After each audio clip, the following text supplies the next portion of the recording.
বন্ধুগণ, সকলকে শুভেচ্ছা ও ভালোবাসা জানিয়ে কবিতা অঞ্জলিতে স্বরচিত কবিতা পাঠ করছি। এই কবিতাটির নাম শিবের গাজন। চৈত্র মাসে চড়কের গাজন। ওং শিব শিব, রুদ্রাক্ষী গলে দে, সন্ন্যাসী সব বলে ওরে বোম্বাম হর হর। চৈত্র শেষে রুক্ষ বেশে ধরণী হরে তপ্ত তামা, অবিরাম বহে কেবল তপ্ত হওয়া। পথে ঘাটে থাকে না জল কাদা, পা বাড়িয়ে হন হনিয়ে যায়রে চলা, গাছে গাছে গজায় নতুন পাতা। বাবার দোয়ায় ধুঁধরা ফুল ফুটে মেলা, ভক্ত সাজায় নতুন করি ফুল বা বেল পাতা দিয়া। বাবার তলায় নাচি আমরা হর পার্বতীর মূর্তি ধরিয়া, সংসেজে ভূত পেত নন্দী ফিরিঙ্গি বাজায় শিঙা। আবার বাবার বাহন ষাঁড় আসে নাড়ায় মাথা। চড়কতলায় চড়কের গাজন দেখতে বড় মজা, মনের মলিনতা দূর হয়ে যায় দেখি সারা বেলা।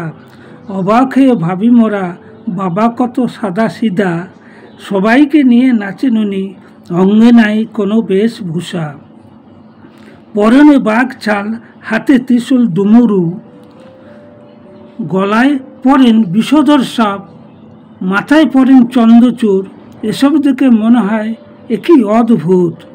শ্মশানে মশানে থাকেন বাবা, ভূত পেত সঙ্গী, আবার ভূতের মতন নাচেন উনি, শ্মশানের ছাই ভস্য মাখি।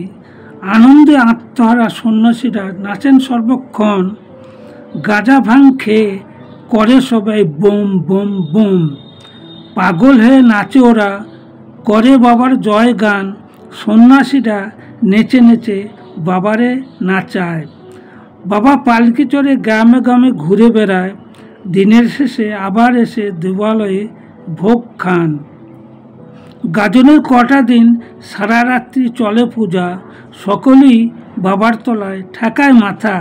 সন্ন্যাসীরা মাথা ঠোকে, রক্ত বেরোয় অবিরাম, দেহাঙ্গে বান ফুরে করে কত কষ্ট সাধন। রাত্রি শেষে মরার মাথা নিয়ে নাচে ধিতাং ধিতাং। মহাকালের মহারূপ সকলে করেন স্মরণ, বাবার নামে সকলেই হন বিভোর।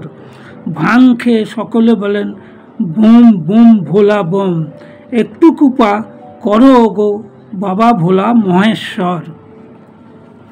এই কবিতাটি শুনে যদি আপনাদের ভালো লাগে, লাইক করবেন, শেয়ার করবেন, সাবস্ক্রাইব করবেন, কমেন্ট করবেন। আপনাদের ভালোবাসাই আমার কবিতা লেখার প্রেরণা। আবার আমি স্বরচিত কবিতা নিয়ে আসছি। আজকের মতো বিদায় নিচ্ছি।